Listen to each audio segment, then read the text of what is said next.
years, Russia has claimed it built a fighter jet that could go toe-to-toe with America's F-22 Raptor, a so-called fifth-generation stealth aircraft that would dominate the skies. But here's the uncomfortable truth. The Su-57 is not what Moscow says it is. In fact, according to multiple radar studies, its radar cross-section is 5 to 10 times larger than Western stealth jets. That means radar sees it more like a bomber than a ghost. And that's just the beginning of the myth. This is the story of how Russia's invisible warplane became one of the most controversial fighters of the 21st century. A jet born out of desperation, hyped by propaganda, and still struggling to prove it belongs in the same league as its Western rivals. The story begins in the dying days of the Cold War. The Soviet Union had watched America revolutionize air dominance with the F-117 stealth bomber in the 1980s, a plane invisible to most radar systems of the era. By the time the F-22 Raptor entered service in 2005, the U.S. was fielding a stealth fighter that combined radar evasion with unmatched maneuverability, sensors, and networked warfare capabilities. Moscow had nothing remotely comparable. After the USSR collapsed in 1991, Russia's defense industry went into freefall. Projects were canceled, budgets slashed, and aircraft factories shuttered. But one dream survived, a fifth-generation fighter that would restore Russian air power prestige. In 2002, Sukhoi was officially tasked with building that fighter. A project first known as PAKFA, later christened the Su-57 Felon. On paper, it was everything the Kremlin wanted. Twin engines, super cruise capability, super maneuverability, advanced avionics, and most importantly, low observability, stealth. Russian officials promised it would match or even surpass the F-22, but cost only a fraction as much. It was supposed to be operational by 2015 and exported worldwide as a cheaper alternative to American stealth. But from the very first prototype flight in 2010, reality clashed with ambition. The Su-57's stealth design, the very feature that defined fifth-generation aircraft, was fundamentally compromised. To understand why, you have to know how stealth actually works. It's not magic paint. It's a delicate symphony of geometry, materials, engine design, and electronics. American jets like the F-22 and F-35 are built around radar-evading principles from the inside out. Every curve, edge, and panel angle designed to scatter or absorb radar energy. Internal weapon bays hide missiles and bombs, engine compressor faces are buried deep within serpentine intakes, and radar-absorbent coatings fine-tune the final signature. The Su-57, by contrast, was built as a compromise. Russian engineers prioritized maneuverability and raw speed over absolute stealth. The result is a jet that looks stealthy but isn't truly so. Take the engine intakes. On an F-22, the intakes are carefully shaped to hide the fan blades, some of the most radar-reflective components on any aircraft. On the Su-57, those blades are clearly visible from multiple angles, lighting up radar screens. Or consider the panel seams and fasteners. On Western stealth jets, they're razor flush, with special treatments to reduce reflections. On the Su-57, they're far less precise. Even the canopy uses a less sophisticated radar-absorbent coating. Independent assessments put the Su-57's radar cross-section somewhere between 0.1 and 1 square meter, roughly equivalent to a F-15 Eagle, a design from the 1970s. Compare that to the F-22's radar cross-section of 0.0001 to 0.0002 square meters, about the size of a bumblebee. The difference isn't marginal, it's orders of magnitude. And stealth isn't the only area where Russia's fifth-gen fighter falls short. True fifth-generation jets are defined by more than low observability. They're also defined by sensor fusion, the ability to combine radar, infrared, electronic warfare, and passive sensors into a single real-time picture of the battle space.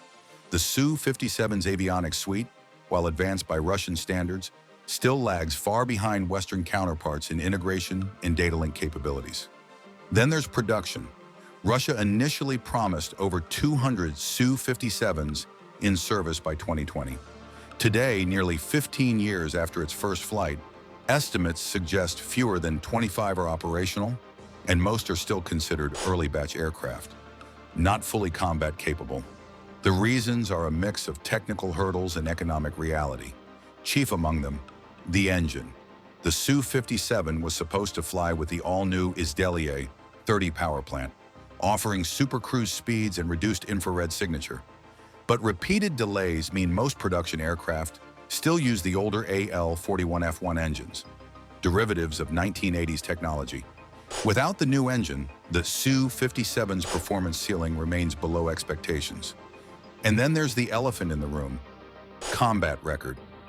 Unlike the F-22 and F-35, which have accumulated thousands of operational sorties across multiple conflicts, the Su-57's combat history is both limited and questionable. Russia has deployed a handful of aircraft to Syria and Ukraine, but most missions are believed to have been standoff missile launches from beyond contested airspace. Western analysts suspect Moscow is reluctant to risk its few prototypes against NATO air defenses, a tacit admission that the jet isn't ready for high-end combat. This lack of combat validation has real strategic consequences. Modern air power isn't just about performance on paper. It's about proving that performance under fire. The F-35, for all its early criticism, has been combat tested by multiple nations and integrated into global air forces. The Su-57 remains an unproven showpiece, and yet Russia insists the Su-57 is a fifth-generation stealth fighter. This claim isn't just technical, it's political. It's about prestige. It's about deterrence. It's about sending a message to rivals and reassuring domestic audiences that Russian aerospace technology is still competitive. But beneath the propaganda lies a harsher truth. The Su-57 is the product of a nation fighting not just technological challenges, but geopolitical and economic ones. Sanctions, shrinking defense budgets, and an industrial base struggling to produce advanced electronics have all hampered its progress. Even India, once a major partner in the Su-57 program, pulled out in 2018, citing concerns about stealth performance, cost overruns, and poor technology transfer. That exit deprived the program of billions in funding and a guaranteed export customer. And that brings us to the heart of the conflict. Russia's Su-57 isn't just fighting enemy radar. It's fighting the laws of physics, economics, and global politics all at once. The Su-57 was never meant to fly in a vacuum. Its very existence is defined by competition, not just against radar systems, but against the world's most advanced fighters. And in that competition, the gap has only grown wider. Let's start with the F-22 Raptor. Entering service in 2005, it was designed from day one as an air superiority monster. Unmatched stealth, blistering acceleration, and sensor fusion so advanced it could detect and kill enemies before they even knew it was there. The Raptor's Achilles heel isn't performance, it's politics. Production was capped at just 187 units due to budget pressures, leaving a small but elite fleet. Yet even with fewer numbers, its dominance has gone unchallenged for nearly 2 decades. Then there's the F-35 Lightning II, a different beast entirely. Where the Su-57 aims for prestige, the F-35 aims for ubiquity. With over 1,200 aircraft delivered and more than a dozen allied nations flying it, the F-35 isn't just a jet, it's a global combat network. Its sensors act as a flying intelligence hub, sharing battlefield data across entire fleets in real time. Even critics who once derided its price tag now acknowledge one fact: the F-35 has fundamentally reshaped modern air combat doctrine. China's Chengdu J-20 adds another layer of pressure. Though less stealthy than the F-22, it has advanced rapidly since its debut in 2017. China continues to refine its radar-absorbent coatings, avionics, and engines, and it's producing them at a pace Russia can't match. Analysts estimate China may have over 200 J-20s in service already, compared to Russia's 24 Su-57s. This matters because modern air dominance isn't just about individual aircraft capability. It's about fleet size, production scalability, and industrial resilience. And on all 3 fronts, Russia is losing ground. To understand why, we need to look deeper than the aircraft itself. The Su-57 struggles are a mirror of Russia's broader defense industrial challenges. The nation's aerospace sector, once second only to America's, is now hamstrung by sanctions, limited access to advanced microelectronics, and a talent drain that began after the Soviet collapse. These systemic issues mean even if Sukhoi can design a capable fighter, producing it at scale is another story entirely. The geopolitical landscape compounds the problem. Western sanctions following Russia's 2014 annexation of Crimea and later its full-scale invasion of Ukraine have crippled access to critical components and foreign investment. Aircraft that once relied on imported avionics or composite materials must now depend on domestic substitutes, often less advanced.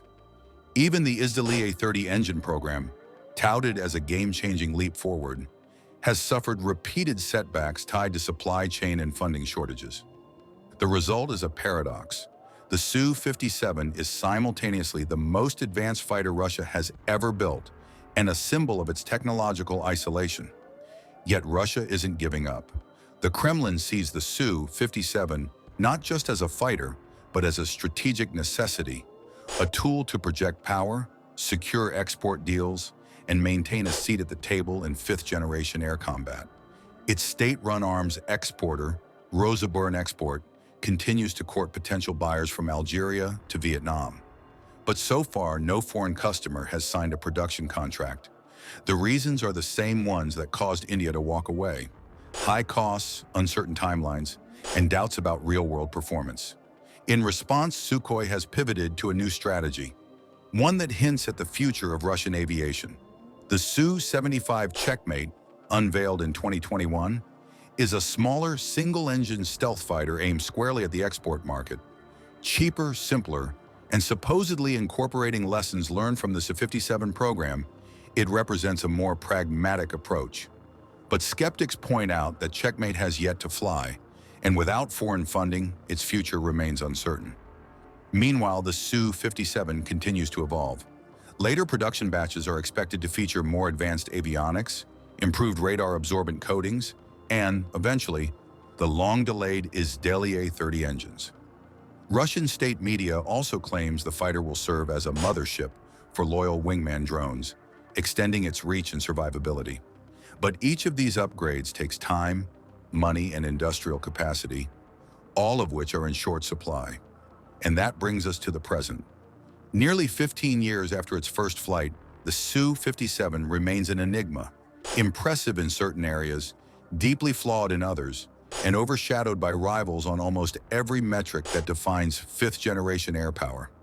Its stealth is compromised, its avionics are behind, its production numbers are anemic, its combat record is thin. Yet to dismiss it entirely would be a mistake. The Su-57 still poses a credible threat in certain scenarios. Its agility, thrust vectoring engines, and powerful IRST, infrared search and track, system make it lethal in close-range dogfights, a domain where stealth matters less and maneuverability reigns supreme. Its long-range missiles, like the R-77-1 and future K-77M, give it formidable reach. And if paired with ground-based radar networks and electronic warfare support, even a small fleet could complicate NATO's air superiority plans. More importantly, the Su-57 signals a shift in Russian military doctrine.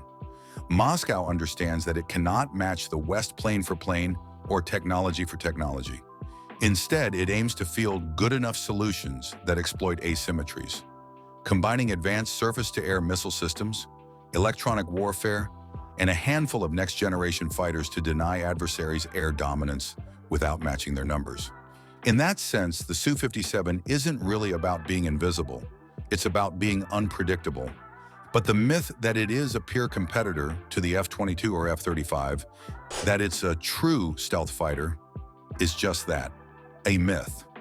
It reflects a time when Russia could still claim technological parity with the West. Today, those days are gone. The Su-57 is not the ghost Russia promised. It's a shadow, visible, vulnerable, and struggling to stay relevant in an era that's moving past it. And that, perhaps, is the most revealing truth of all. The Su-57 tells us less about the future of air combat and more about Russia's place within it. It shows what happens when ambition collides with reality, when propaganda meets physics, when national pride meets budget limits, and when a stealth fighter isn't really stealth at all. Before you go, don't forget to subscribe to the channel, like this video, and leave a comment. It really helps us bring you more deep dives into the real stories behind the world's most advanced aircraft.